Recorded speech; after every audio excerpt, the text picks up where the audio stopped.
श्रीमद् भगवत गीता उपदेश।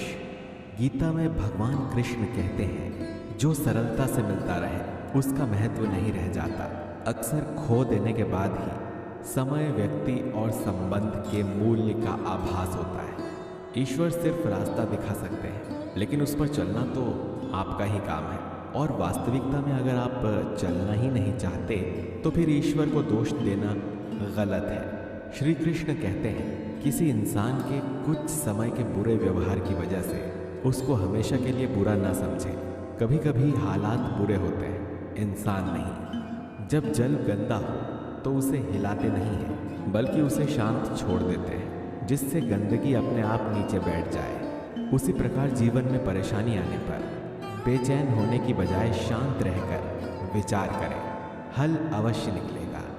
कभी कभी जीवन में आगे बढ़ने के लिए उन चीज़ों और व्यक्तियों को भी त्यागना पड़ता है जो कभी तुम्हारे हृदय की गहराइयों में विलीन थे। सहायता करना उत्तम कार्य है, परंतु सहायता करने से पूर्व इस बात की पुष्टि अवश्य कर लें कि आपकी सहायता से कैसे कार्य सिद्ध होंगे, क्योंकि अगर आपकी सहायता से कोई अधर्म होता है तो उसके उत्तरदायी अधर्म करने वाले से भी अधिक आप होंगे।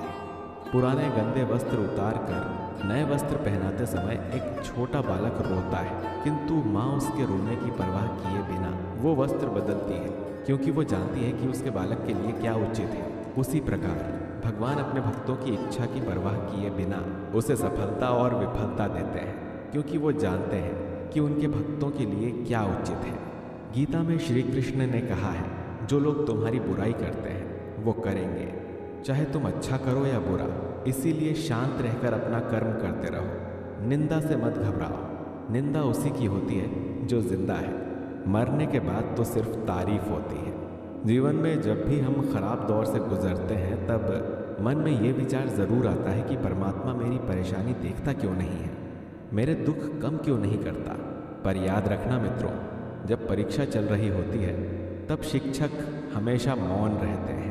कभी भी अपनी हार मानने से पहले एक आखिरी प्रयास ज़रूर कर लेना, क्योंकि उस समय आपके प्रयास के साथ साथ आपका अनुभव भी आपका साथ देगा और आप ज़रूर सफल होंगे।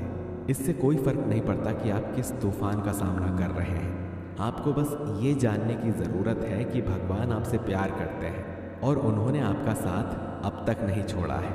अपनी परिस्थिति को परमेश्वर को सौंप दीजिए, क्योंकि आप जितना जीवन भर में कर सकते हैं उससे कहीं ज़्यादा वो एक पल में कर सकता है।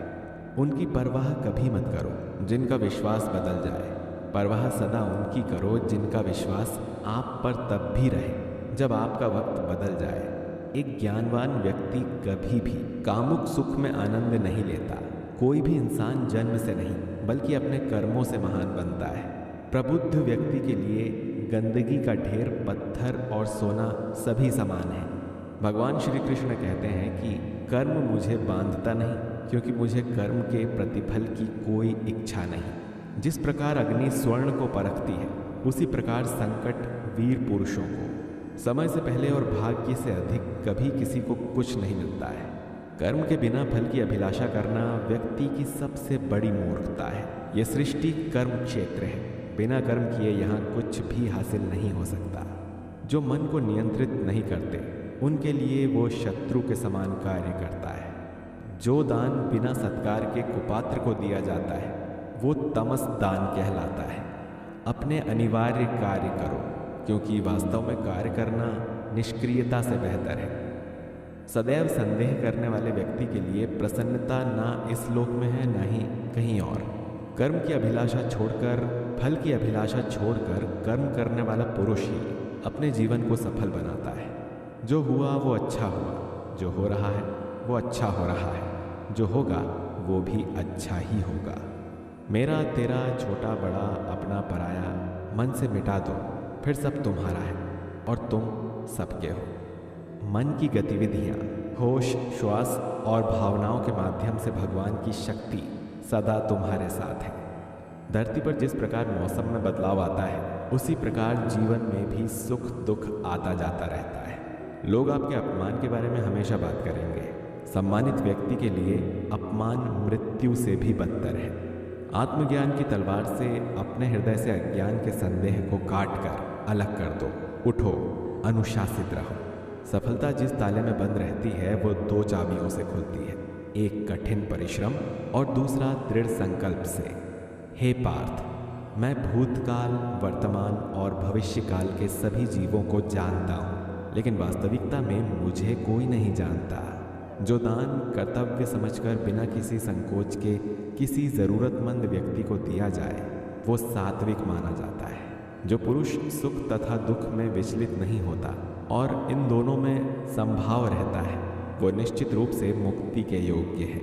कर्म वो फसल है जिसे इंसान को हर हाल में काटना ही पड़ता है, इसीलिए हमेशा अच्छे बीज बोइए ताकि फसल अच्छी रहे।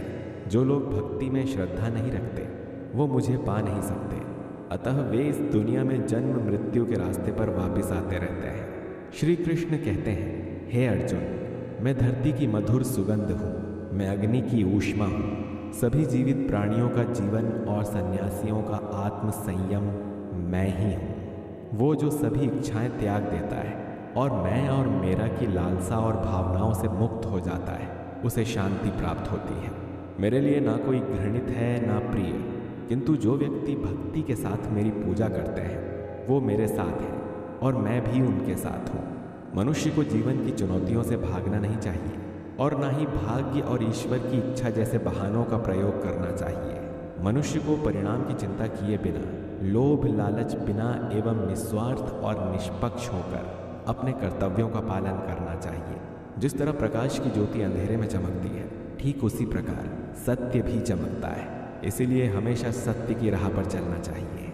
जिस मनुष्य के अंदर ज्ञान की कमी और ईश्वर में श्रद्धा नहीं होती वो मनुष्य जीवन में कभी भी आनंद और सफलता को प्राप्त नहीं कर पाता। श्री कृष्ण कहते हैं, पार्थ, जब जब इस धरती पर पाप, अहंकार और अधर्म बढ़ेगा तो उसका विनाश कर धर्म की पुनः स्थापना करने हेतु मैं अवश्य अवतार लेता रहूँगा।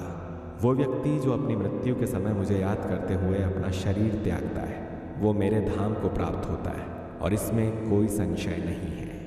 वो जो वास्तविकता में मेरे उत्कृष्ट जन्म और गतिविधियों को समझता है वो शरीर त्यागने के बाद पुनः जन्म नहीं लेता और मेरे धाम को प्राप्त होता है। जो होने वाला है वो होकर ही रहता है और जो नहीं होने वाला वो कभी नहीं होता। ऐसा निश्चय जिनकी बुद्धि में होता है उन्हें चिंता कभी नहीं सताती है। अपने परम भक्तों जो हमेशा मेरा स्मरण या एक चित मन से मेरा पूजन करते हैं, मैं व्यक्तिगत रूप से उनके कल्याण का उत्तरदायित्व लेता हूँ। जो खाने, सोने, आमोद प्रमोद तथा काम करने की आदतों में नियमित रहता है वो योगाभ्यास द्वारा समस्त भौतिक क्लेशों को नष्ट कर सकता है। अच्छे कर्म करने के बावजूद भी लोग केवल आपकी बुराइयां ही याद रखेंगे, इसीलिए लोग क्या कहते हैं इस पर ध्यान मत दो, तुम अपना कार्य करते रहो। मानव कल्याण ही भगवद गीता का प्रमुख उद्देश्य है, इसीलिए मनुष्य को अपने कर्तव्यों का पालन करते समय मानव कल्याण को प्राथमिकता देनी चाहिए। इतिहास कहता है कि कल सुख था, विज्ञान कहता है कि कल सुख होगा, लेकिन धर्म कहता है कि अगर मन सच्चा और दिल अच्छा हो तो हर रोज सुख होगा। क्रोध से भ्रम पैदा होता है, भ्रम से बुद्धि व्यग्र होती है, जब बुद्धि व्यग्र होती है तब तर्क नष्ट हो जाता है, जब तर्क नष्ट होता है तब व्यक्ति का भी पतन हो जाता है। अपने आप को ईश्वर के प्रति समर्पित कर दो, यही सबसे बड़ा सहारा है। जो कोई भी इस सहारे को पहचान गया है वो डर, चिंता और दुखों से आज़ाद रहता है। मनुष्य को अपने कर्मों के संभावित परिणामों से प्राप्त होने वाली विजय या पराजय, लाभ या हानि, प्रसन्नता या दुख इत्यादि के बारे में सोचकर चिंता से ग्रसित नहीं होना चाहिए। तुम क्यों व्यर्थ में चिंता करते हो? तुम क्यों भयभीत होते हो? कौन तुम्हें मार सकता है? आत्मा ना कभी जन्म लेती है और ना ही इसे कोई मार सकता है, यही जीवन का अंतिम सत्य है।